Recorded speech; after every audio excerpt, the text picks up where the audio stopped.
I just want to thank everybody for coming, and the Environmental Action Committee for the Chicago League is very excited to be working with everybody again in order to help everybody know what's going on in different areas of the environment. And so we have two very different speakers, and we're going to start with Laura Davis.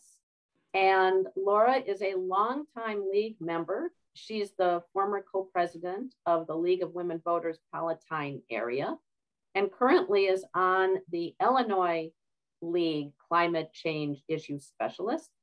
She is a director of the League at Cook County Board and participated in their study team that recommended support for the Cook County Forest Preserve referendum.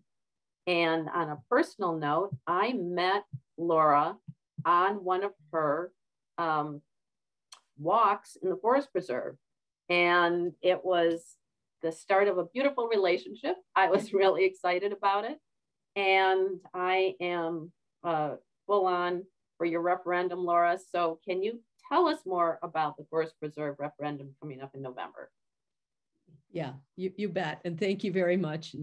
And the introduction. And yeah, I've been involved with the League for a long time, my area, Palatine, and a director on the Cook County Board. So I want to share with you too, just a little bit of background too. So Cook County Forest Preserves really are a treasure. And civic leaders over 100 years ago, they had the foresight to protect this land.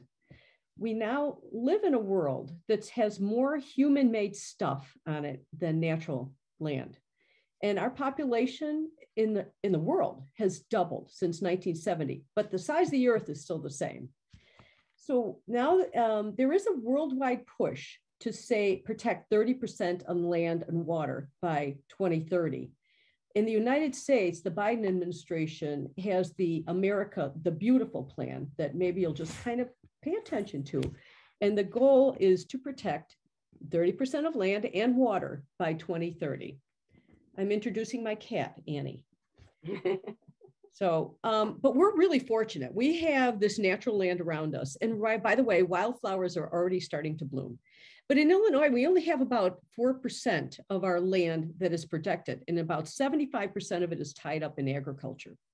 So we're lucky to have a place to go for mental health, for solitude, for exercise, and recreation, education.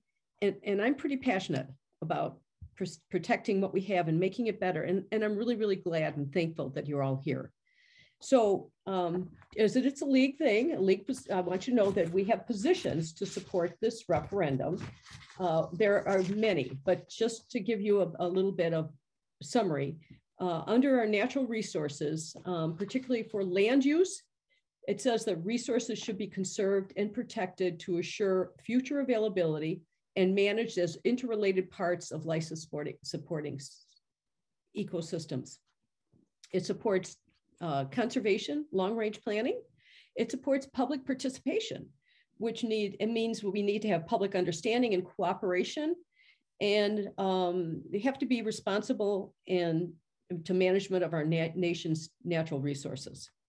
So I and Michelle Nicolai presented, we had a few other people join us, Carolyn Costantino, to present to the Cook County Board, and the position to support the Cook County referendum, Forest Preserve referendum, was approved on February 8th, 2022. We now have, so League of Women Voters Cook County joined the coalition, which has over 140 partners. We now have the Palatine Area League as part of it, the Chicago League, thank you very much, Wilmette, LaGrange, and Oak Park River Forest, and other leagues are taking it up and their boards are deciding. So there's now a Vote Yes campaign, which is to get, and the goal is to get consistent and foundational funding to support the forest preserves. In 2014, the Forest Preserves put together the Next Century Conservation PAC. And from there, that's the working document that all these advances and the ecological restoration is being driven through. It has 4 pillars: nature, people, economy, and leadership. And in 2015, they set up implementation teams. In 2016, they started phase 1, which lasted for 5 years. They were moving to phase 2, and we had the pandemic. So it's kind of slowed some things down. But I am going to share with you now some slides so you can get an idea of what the goals are and why this money from the referendum is vitally important. So Jane, you're going to let me share screen, right? Yeah, you should be able to. Okay, get on here. All righty. Oh, okay. So the campaign is called Vote Yes for Clean Air, Clean Water, and Wildlife. And that's a big summary for all of the things that are going to be happening. And that's really what the Forest Preserves offers us. So what is going to look like the referendum is asking a vote yes and to protect the water sources, which also protects from flooding. It not only purifies our water, but it helps to capture water, the Forest Preserves, so we diminish flooding that a lot of the people in the northwest suburbs, now the communities, have really been suffering from. It also helps with air quality. It's a carbon sink, our Forest Preserves, and then wildlife that are really struggling. So what the referendum looks like, and part of this is the legalese that's required to put a referendum together. This is what it will look like. And part of our education process will be letting people know that the referendum is going to be at the end of the ballot. So you kind of have to encourage people to keep going to get there so they can vote yes for this referendum. And what they're basically asking for is 0.025% above the limiting factor of the levy for the Forest Preserve. And it is estimated to generate about, for an average Cook County home, about $20 extra per year on their property tax bill. So a little more background on the Forest Preserves. It is the first, I mean, Deer Grove West, which is right here in Palatine, it was the first forest preserve in Cook County. And our forest preserves are the oldest and the largest. It's about 70,000 acres of public lands. And interestingly enough, they're larger than about 20% of national parks in the country. There are loads and loads of visitors, 62 million were tracked each year, but I also volunteer as a forest preserve watch. So during the forest preserves, I would be out there and you kind of document how many people are coming through the forest preserve, and it went up 3 times during the pandemic.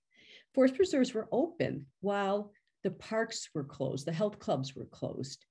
And that's where people went for mental health and exercise and escape. So the Forest Preserves has over 100 threatened and endangered species that rely on it. I mean, you can look at birds. Migrating birds have to have a place to stop and eat and get water. And Forest Preserves are part of that helps to support the life of these migrating birds. The Forest Preserve District is a special unit of government.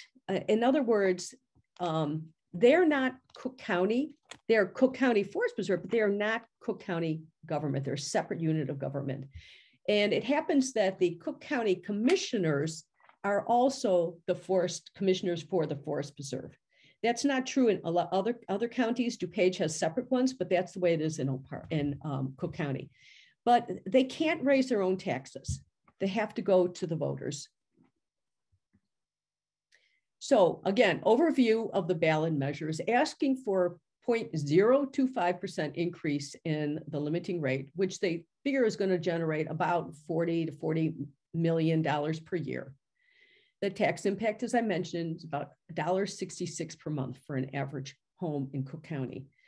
But the importance of it is really to protect our air quality, to protect the wildlife, again, the filtering of water, the flood water storage, and it's vitally important for habitat. they're very accountable and they're very transparent. And that's part of their next century conservation plan.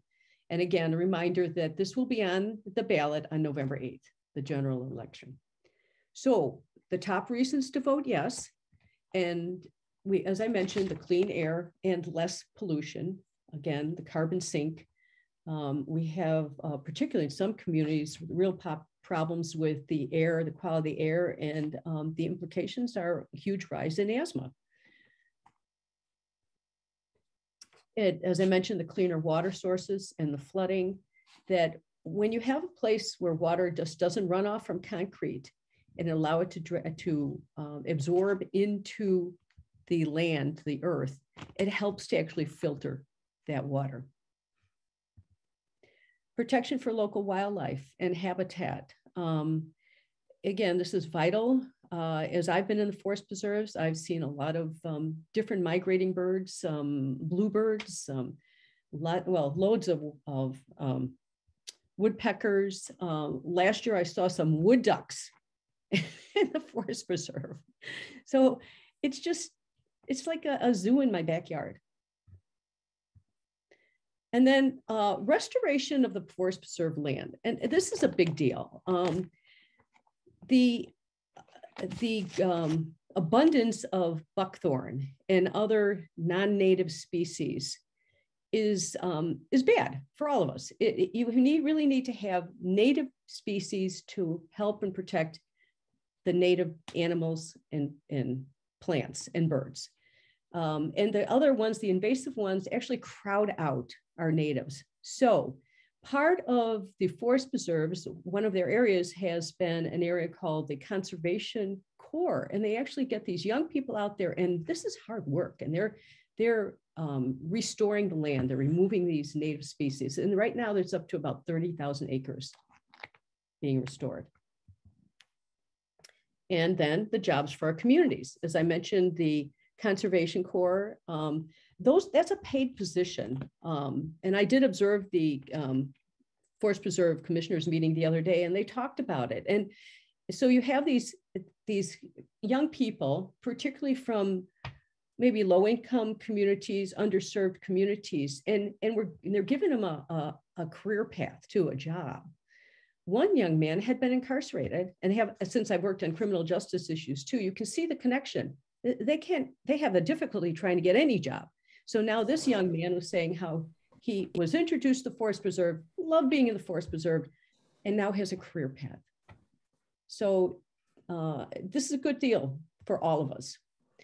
Now, the campaign and the coalition that the League chapters have joined on is called the Vote Yes, launching the campaign.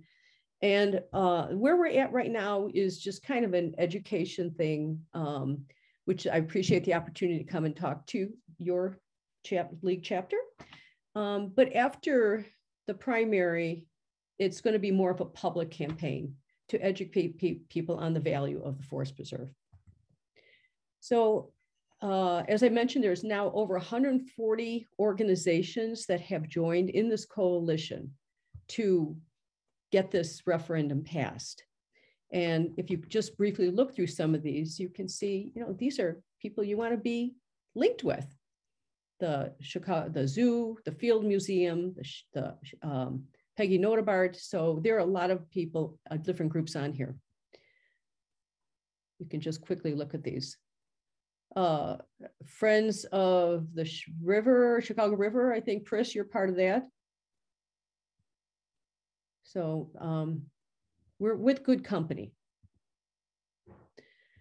This information gives you a little bit about the website and some of the social media that groups will be taking advantage on to educate. Oops. Oh, I think that must be the end of it.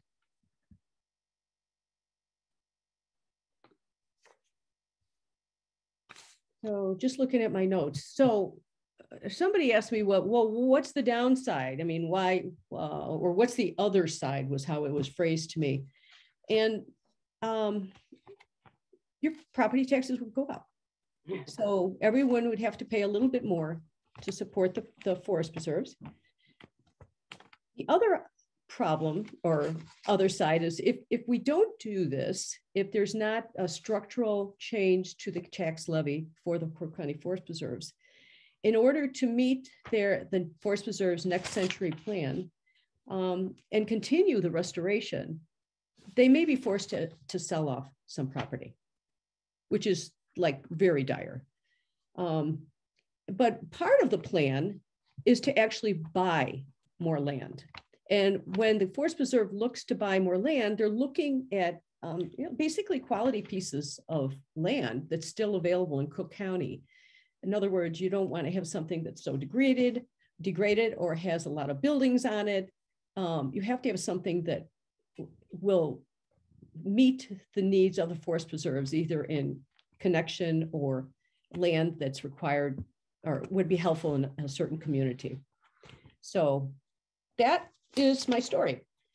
And I'm happy to answer any questions. Well, Laura, I just want to start out by thanking you very much for showing up on this Saturday morning with us and sharing all of that information. And I do want to let everybody know that Laura has converted me. I am passionate about this with her. And as a result, volunteered to set up a minimum of 4 walks in forest preserves that are located literally within the Chicago boundaries, because we're the Chicago League. Not that all of your suburban forest preserves aren't beautiful, Laura, but we're going to focus in Chicago. And we will have them set up at least one in May, June, July, and August. And I haven't been able to think further into fall, but that'll be the most important time to do it, right before. And it will be to invite league members, obviously, and, bring a friend, because the only way that you can truly be understanding and passionate about how important the forest preserves are is to actually walk through them and to see how fabulous they are. So last year I went on 2 of your walks, Laura. And so anyway, I will be sharing with the league, and it'll go on the calendar of events for our upcoming walks that we will bring along talking points and try to push the referendum. So on that note, does anybody else have questions for Laura about how important this is? I'm going to put it on gallery view. No questions at all? Well, I'll throw something out. This is a suggestion for everyone who's listening. Chicago represents about half the electorate, and there are way too many Chicagoans who've never been into a forest preserve and may not recognize that it is benefiting them. Even just dealing with rainwater fallout, helping to prevent flooding, as well as cleaning the air and things like that. But I would encourage everyone, if you have a group that you belong to that would and be willing to entertain a talk by Laura or someone else in the coalition, particularly after the June primary, as we start to get closer to November. I would encourage you to seek out and invite, get a speaker for this, because the more people within Chicago we can educate that it does matter to us as Chicagoans, I think the better. So that's just a plea, and I think that's something the Chicago League needs to carry out to all its members, because people are involved in a lot of different activities, and they may have other groups that would be willing to listen to this. And of course, we will all have this wonderful recording, but there'll probably be other recordings available as we get closer to November that for virtual presentations, if as opposed even to a live presentation. If I could also thank you, Debbie, for setting it up. I had a little note to mention the walks coming up, and there are going to be walks offered. The Cook County League of Women Voters on their website, some Wildflower walks that are coming up, which I believe is going to go out with their newsletter now, I think. So, pardon me? Anyway, it would be take advantage of it, and particularly with these wildflowers blooming. But if you, to get engaged, I would ask you to just check out that website, Vote Yes for forestpreserves.org. There is a pledge. They're trying to get people to sign on to the pledge. That's a way, I guess, to gauge how many people may be voting for the referendum. They're going to be setting up an ambassador program. So, of course, Debbie's going to be part of it. I will be part of it. And we're going to get as many people as we can. All of you are invited to join on, that we can be ambassadors for the Forest Preserve. Of course, educating the community, and that's a great way, is taking walks and ask your neighbor, bring somebody with you, just to teach the value of this beautiful treasure that we have right around us. And remind people that the referendum is at the end of the ballot, that you got to keep going through. I think, I don't know, I kind of go through a whole ballot, but I guess some people kind of check off the early parts and then get out of there. So we want to let people know. Laura, I think one of the things that's intimidating is once you get to the end of the ballot, the question is so long that it looks intimidating. Yep. And it looks a little scary. A person that is not familiar, if they're not educated to know that the referendum is going to be on the ballot, and they do get to the end of the ballot, it's almost too exhausting to, I've just voted for all these people, and now I've got to read this whole paragraph, and I don't really understand what it means. And so I'm not sure. And so I'm just going to say no. That, I think, will be the biggest problem, is it's unfortunate that it has to be a whole paragraph. I agree with you. But what my understanding is part of it is the way these referendums have to be worded. Mm-hmm.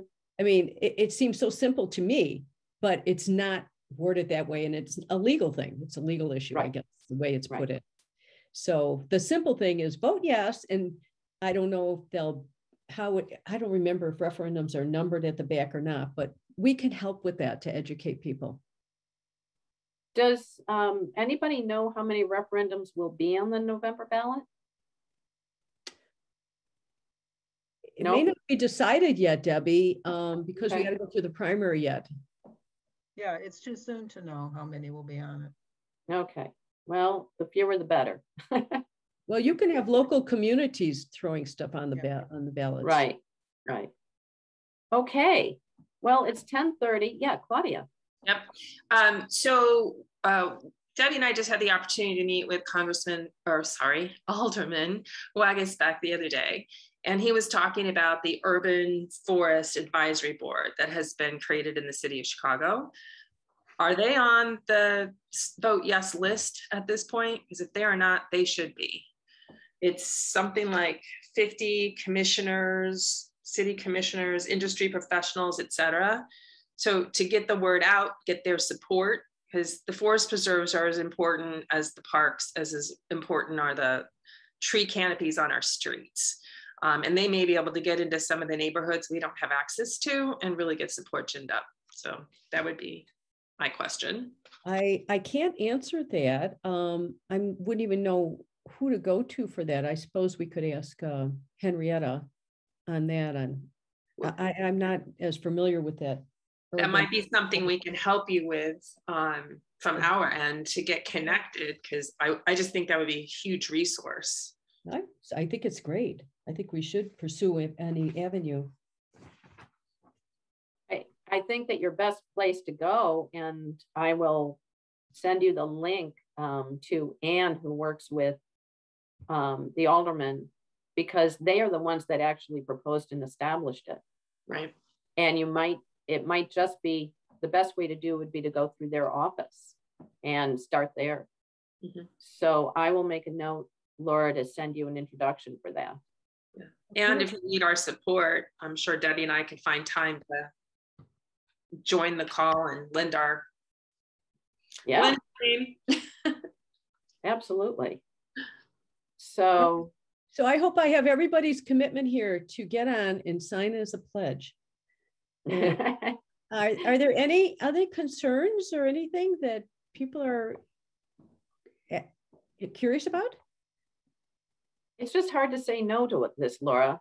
I mean, it's hard to have a concern. Why would you not want to put $20 out of the entire year towards helping the forest preserves maintain their beauty? Well, maybe you'd have to give up 4 Starbucks coffees. I don't know. Oh, well then never mind. No, I'm serious. Anyone else have any questions on it? Who's been out in the forest preserve recently? All right. Okay. All right. Well, thank you. All right, Laura, thank you so very much. I invite you to stay on if you want to hear about the Coalition for Plastics Reduction.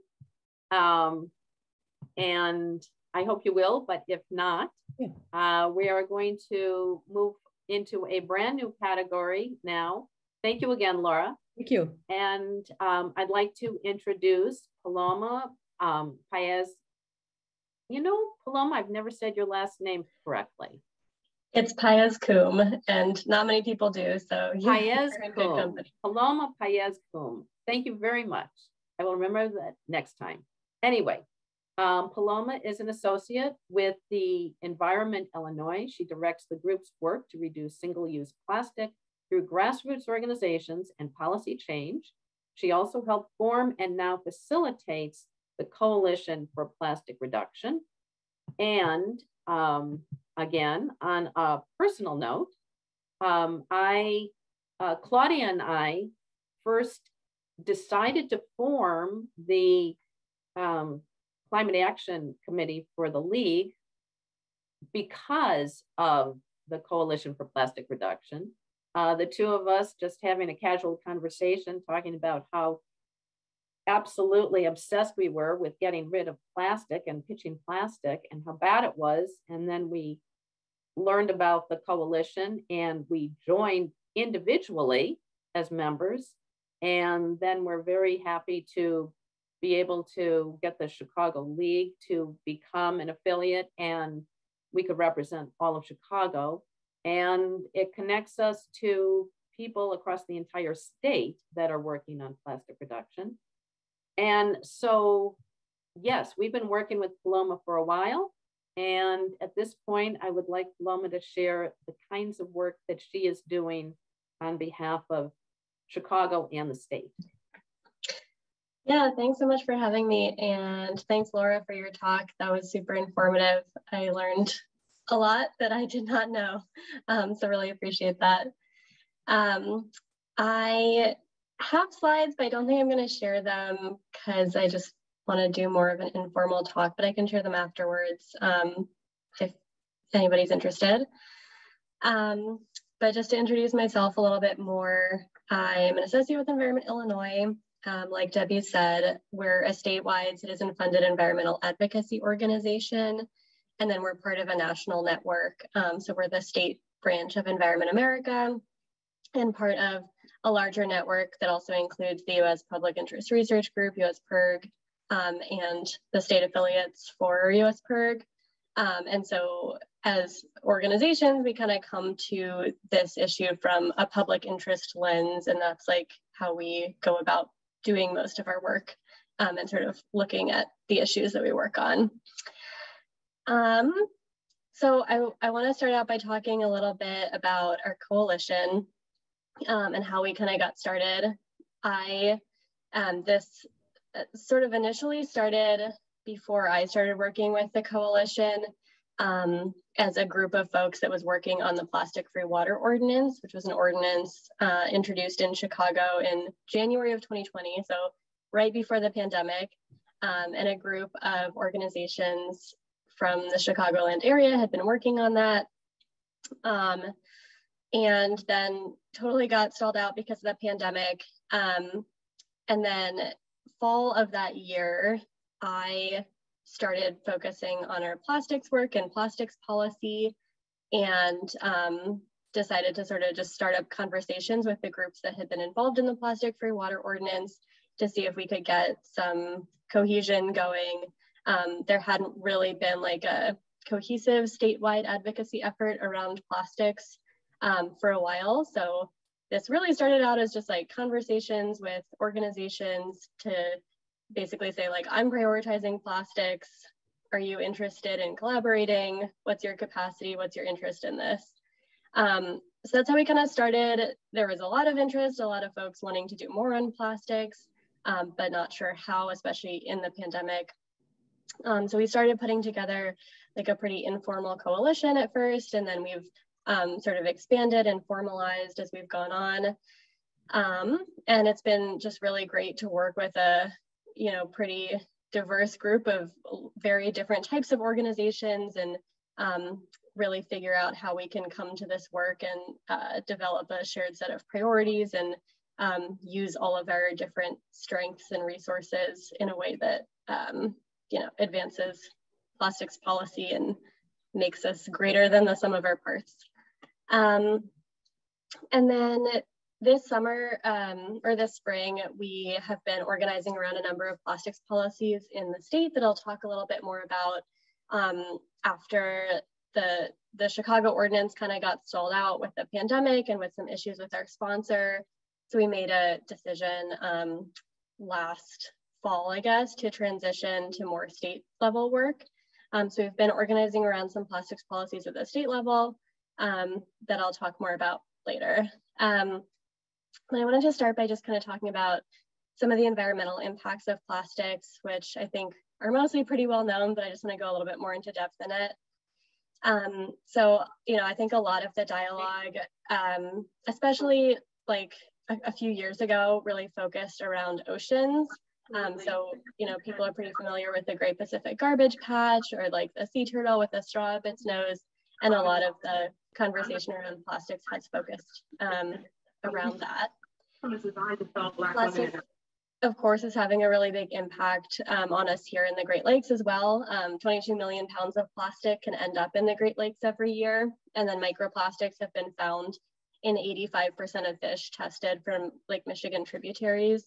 So it's really an issue that is pervasive everywhere, and particularly somewhere, in this region where we're really reliant on our amazing water sources. And then single-use plastics are often the worst contributors to plastic pollution. Many of them are difficult or impossible to recycle. The bottom line is they're really not designed to have a second life. And so oftentimes the best solution for single-use plastics is source reduction to get rid of them before they have a chance to make it out into the environment. Particularly polystyrene foam, which I'll talk a little bit more about later, but what most of us call styrofoam, breaks down into smaller pieces that aquatic animals can mistake for food, and is having a really harmful impact on our wildlife. Of course, plastic is also having human health impacts. You might have seen some of the pretty scary studies recently coming out about finding microplastics in our blood and everything like that.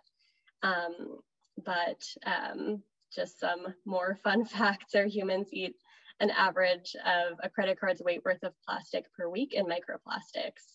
And then the health effects of that are still being studied, but we're basically finding that it's building up in our bodies and can have harmful health impacts. And then a lot of single-use plastics, like polystyrene in particular, are used to hold hot or greasy foods because it's a good insulator, but then heat and grease can also cause that plastic to leach potentially carcinogenic chemicals into our food. And then lastly, plastic is made from fossil fuels, and we're just not going to be able to address the climate crisis without looking at plastics. It's estimated that greenhouse gas emissions from plastic will outpace those from coal by 2030. And so as our country is transitioning to renewable energy sources, and we're recognizing that we need to move away from fossil fuels, plastics is really the biggest growth market for the fossil fuel industry, which is why policies like single-use plastic bans are a big threat to that industry. And we've seen a lot of pushback from the fossil fuel industry in attempts to sort of keep plastic production going.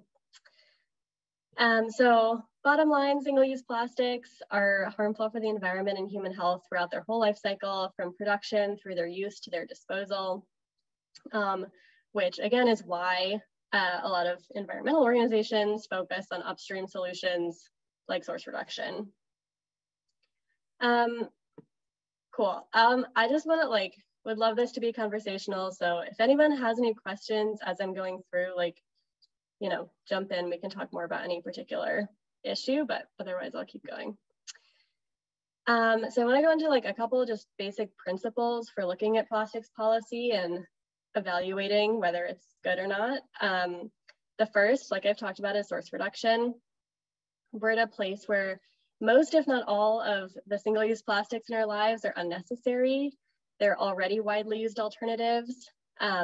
Recycling is important for certain materials like, paper, aluminum, glass, but for items that have really low recycling rates and are really bad for the environment, like single-use plastics, we should just stop them at their source. And one of the most simple and effective policies for doing that is to ban single-use plastics. The second sort of principle around looking at plastics policy is reuse over single use. So a lot of times for campaigns, we're looking at short-term solutions, like trying to ban the worst materials. But when thinking about the policies we support and our end goals, it's also important to just think about how we can ultimately move towards a circular economy, incentivize reuse. And so we want to keep in mind how we can support reuse infrastructure rather than just advocating for solutions that are going to replace one single-use item with another. And then the last sort of basic principle is to avoid false solutions and greenwashing. Something that's come up a lot recently in the policy world is chemical recycling, or what the chemical industry likes to call advanced recycling. So what this basically refers to is a whole suite of different technologies that chemically transform plastic. So, your typical recycling that you would think of is mechanical recycling. Chemical recycling transforms the chemical structure of plastics. I'm not a chemist, I don't know a ton about the details, but it basically sometimes it works in different ways. So sometimes it's transforming plastics back into fossil fuels by basically heating them up to a really hot temperature. And then sometimes it's transforming plastic into just new plastic feedstocks. In general, we as an organization, and I think many environmental organizations, are very opposed to these technologies. They're really bad for the environment for the most part. And then they're just a way for the plastics industry to convince people that it's fine to keep making plastic because it's recyclable. It's kind of like the new frontier of recycling that is continuing to not work.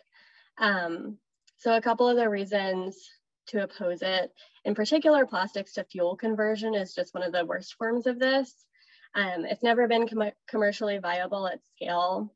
Worldwide, $2 billion have already been invested in failed chemical recycling projects. And then there have been 37 facilities proposed or operational in the US since the early 2000s. Out of those, only 3 are operational today, and none have been proven to successfully make new plastic products on a commercial scale. And then over half of the plastic converted in these facilities leaves in the form of harmful byproducts. So for example, when 100 tons of plastic enters a facility, over 50 tons of that leaves as immediate pollution. So that's just an example of some greenwashing efforts from the plastics industry, and a reason to just sort of critically think about things when you hear, when you hear things like we should invest in advanced recycling. That sounds like a good thing, but it's important to critically think about what that actually means. And then the sort of second part of that is the issue of transparency that's also come up in policy recently. In particular, the chasing arrow symbol that folks have seen a lot. That symbol can be put on all kinds of stuff that's not actually going to be recycled. It makes it really hard for individuals to make good choices about what to recycle. And so, individual responsibility is part of it, but it's really important that there's transparency from the industry and that it's not impossible to discern what's actually recyclable and what's not. All right, I'm going to go a little bit into plastics policies in the states and then the state of plastic policies in Illinois and what we're working on here. So states and municipalities have really been leading the way on plastics policy. 13 states and hundreds of municipalities have passed bans on some form of single-use plastic. Most of those have passed just in the last several years, which means we've seen a lot of these policies passed during the pandemic, which is really exciting progress. A lot of those policies sort of started in cities in California, but they're now spreading all over the country, including recently we saw statewide foam bans pass in Colorado and Virginia. And so we're seeing those sort of spread into more like non-coastal states, more purple states. And so that means that as we're looking to pass policy here in Illinois, we have a lot of different examples of ways that these laws have been implemented, how different state agencies have enforced them, how effective they are. So we just have a really good opportunity to learn from experience in Illinois and to pass good policy here. And then just as an example of the effectiveness, some of the earliest polystyrene foam bans were in California cities of Santa Cruz and Pacific Grove. After they went into effect, litter on local beaches decreased by 71%. So just an example of some of the effectiveness of those bans. So in terms of where we're at here in Illinois, Illinois had not passed prior to this year actually, any statewide policies on single-use plastics. We've had bills introduced for a number of years. We did pass a sort of smaller step this year, but still a positive step that I'll talk about in a couple minutes. And then, you know, I think we recognize that it's a really tough time to work on plastics policies because of the pandemic. And at the same time, it's really crucial to make progress now because the plastic crisis is ballooning every day. We're being left behind as more and more states pass policies around reducing plastic. And then also, I just think that we as a state have a duty to do our part, particularly as like stewards of the Great Lakes, you know, here in Chicago being the biggest city on Lake Michigan, and then really having an opportunity to kind of lead the whole Midwest region on tackling plastics. So some of the plastics policies being that were considered this year and that will pick up again next year since the legislative session just ended. First is a statewide ban on polystyrene, styrofoam cups and takeout containers. That was a priority for our coalition and for me personally, my organization. Again, it's like a really effective tested policy. It's not like a huge visionary piece of policy, but it's a good sort of tried and tested first step type of policy that we've seen pass in other states and we think is doable and can be a good stepping stone to pass bigger policy in Illinois. Then what I alluded to earlier that actually passed this year is a state procurement bill. So it basically says that when a state contractor is to be awarded a contract, preference should be given to compostable or recyclable foodware. And then it bans the sale of single-use plastics at state parks. So that is a little bit more of a minimal step since it just applies to like state agency procurement, but a good step nonetheless.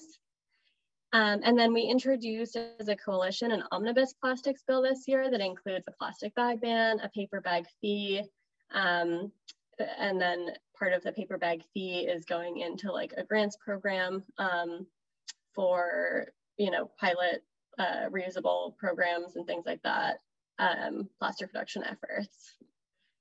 And then the last piece of policy sort of being worked on, and we're expecting to see a big push on it next year, is extended producer responsibility. For those that aren't familiar, the basic idea of this is that the producers of plastic, rather than consumers, should be the ones responsible for paying for end of life cycle care, whether that's, you know, recycling of plastics and other types of packaging. And then one of the core tenets of good producer responsibility legislation is that it should incentivize source reduction of the worst types of packaging. So in particular, that's single-use plastics.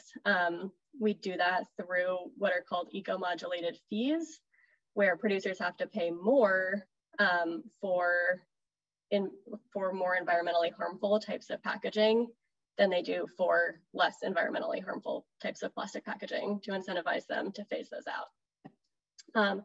So we've been part of stakeholder conversations to put together a producer responsibility bill in Illinois, and we've advocated for making sure that, like, you know, definitions of recycling are actually recycling, that we're looking at like high target rates for recycling and source reduction and recovery, and things like that.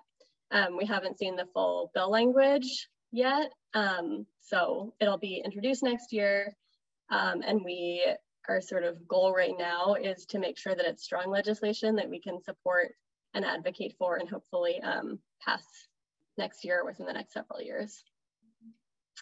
Okay, I'm running out of time, so I just want to really quickly say that there's also been some momentum at the federal level. The biggest is a couple of years ago, the Break Free from Plastic Pollution Act was introduced, which was a really big visionary piece of legislation that, you know, states can kind of use as a model for breaking off more individual pieces of that, and use as a model for like where plastics policy should go in the future. And then last year, Rep. Quigley also introduced the Reducing Waste in National Parks Act, banning the sale and distribution of single-use plastics in national parks. So we've seen some momentum coming from our Illinois congressional delegation as well, which is exciting. And then there's also been some efforts around corporate policy. We're running a Whole Foods campaign to get Whole Foods to reduce their plastic footprint. So that's another area that we can see, you know, like working on corporate policy, and oftentimes that can sort of show progress faster than legislation, which is exciting. So I'll just finish up by saying that I really believe that the only way we can address the plastic crisis more broadly is by passing strong policy. And the only way we can pass strong policy is to work in coalition.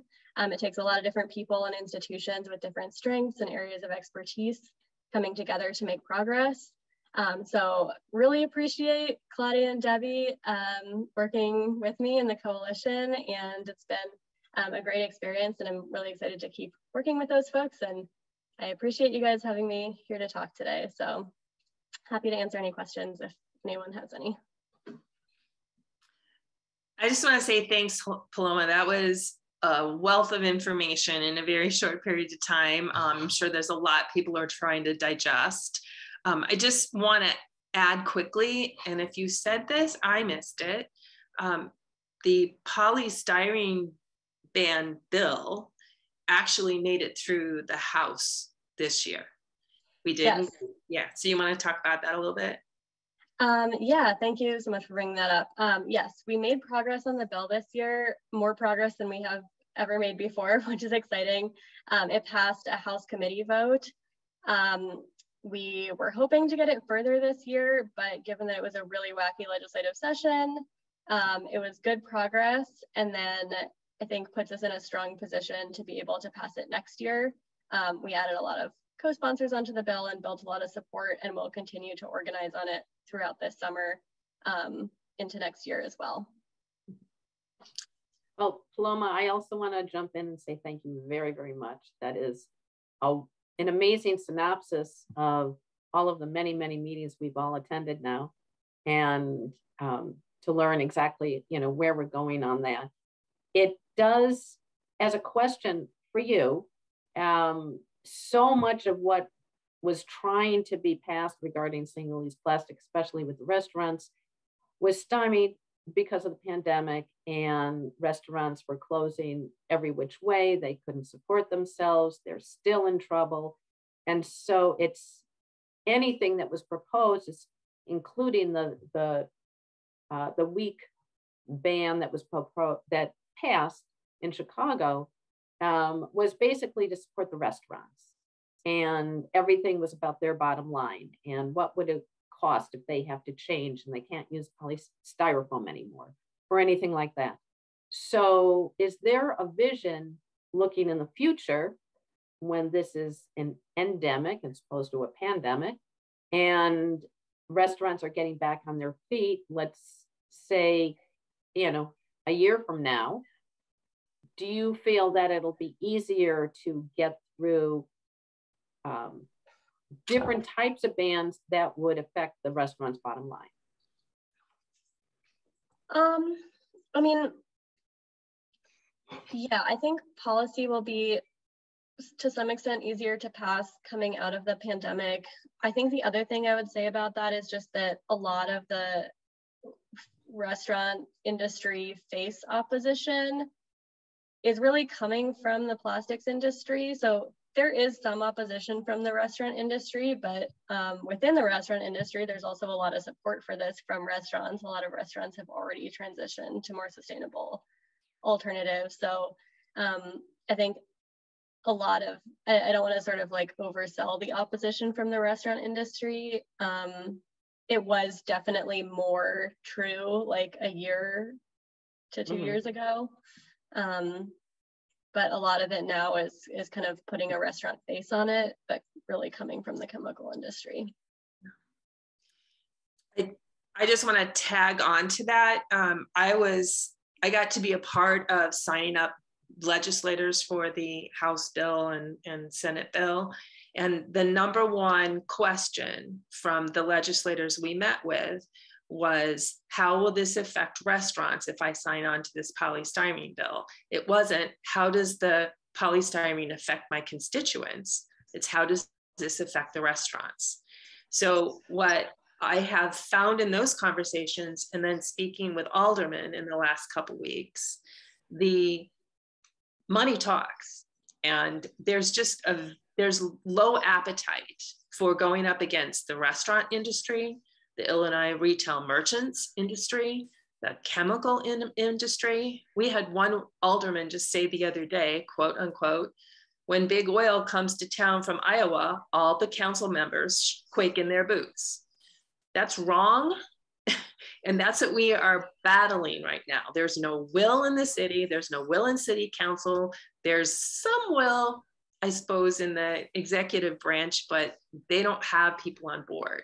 So it's just a battle.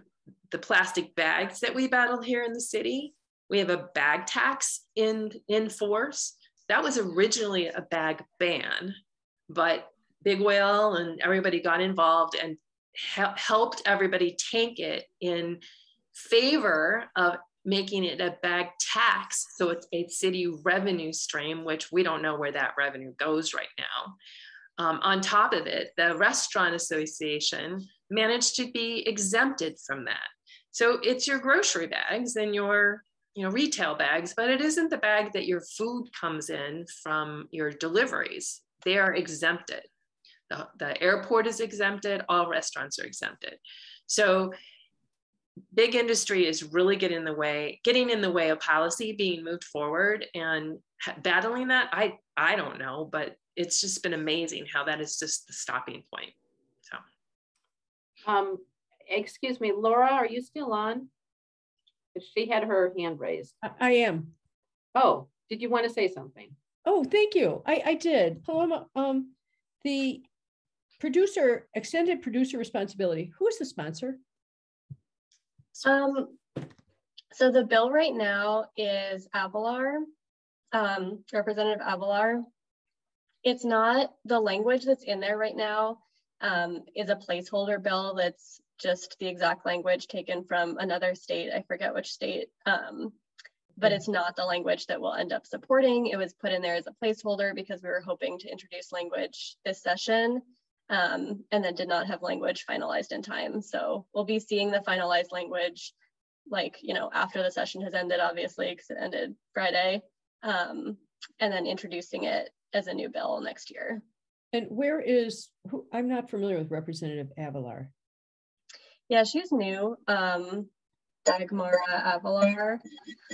I don't know what district she's from, but she's a pretty new representative and is just like enthusiastic about acting on plastics and wanted to take the bill. So went ahead and did that. All right, good, thanks. And who's the sponsor again on the polystyrene? Yeah, it's Representative Jennifer Gunn Gershowitz in the House, and then Senator Laura Fine in the Senate. And these might all be different these might be different sponsors next year since it's a new session. So we'll have to reintroduce all this legislation. Is there any hope of it going through the veto session? I doubt it, but maybe something small. Probably not any of these bills. Thank you. We're hoping for a lot of success next year. Mm-hmm. Yes. It'll After be the post-election. Exactly. People will be a little less jumpy, perhaps, about alienating chemical industry money for the election. So, well, that may be wishing too much. Yeah. Any other questions for Paloma on what we are all focused on right here? And in the chat, you answered everything everybody ever wanted to know, Paloma, about, obviously. perfect. So, okay. Well, if there is, does anybody have anything they'd like to add at this point? Because we're past 11, but we have time to keep going if you would like. And the silence is deafening. Okay. Esther? No? Okay. Mm-hmm. So basically, I absolutely thank you for everybody that attended, that joined us today. And I hope you learned a lot about the forest preserves and the devastating effects of single-use plastic, and that you will help spread the word. Just a note on the single-use plastic for us here in Chicago. The ordinance says that restaurants can no longer automatically include single-use plastic, which includes packets of ketchup and mustard and plastic wrapped napkins and plastic silverware and all of those things. You cannot automatically put them in the bag for takeout or pickup, for delivery or pickup, unless a person requests it. And a lot of restaurants now have little buttons on there that say, if you want it, you've got to press the button to request it. However, if you receive bags with single-use plastic in there and you did not request it, our committee put together a database where we are trying to capture any restaurants that are not going according to the ordinance, because there's no plastic police that are coming around to the restaurants and slapping their hands. So there is no repercussions. But what we're doing is contacting the restaurant. If you get anything, call them, tell them that this is against the law now in Chicago. I didn't ask for it. You can't put it in there. And you can also put that on Yelp. You can let your alderperson know and spread the word and try to correct them. And I actually was able to do that. I'm in Streeterville, and I made a big fuss at Yoke in Streeterville, and it went up the management cycle, and finally they stopped including the plastic in their bags. So it can work. You just, the old saying, if you see something, say something. So just go ahead and do that. And on that note, anything else from anybody here? I don't see anything. Paloma and Laura, thank you. I hope you all enjoyed this and learned, and we'll get out into the forest preserves during the spring and enjoy and spread the word.